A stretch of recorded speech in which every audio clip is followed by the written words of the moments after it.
Welcome back to another technical deep dive here in the debug zone.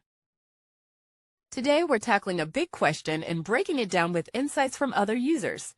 Hopefully this clears up some misconceptions and helps you get the answer you need.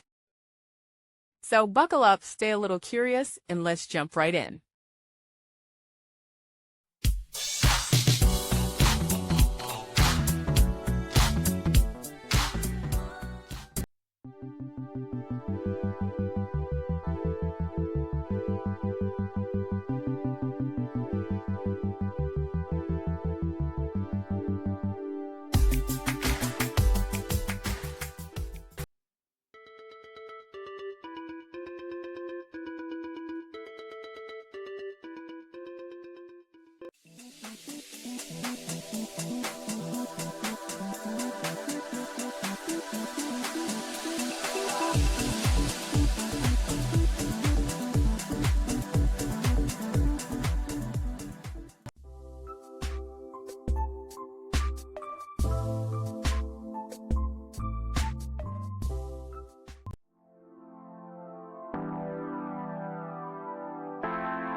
And that's a wrap.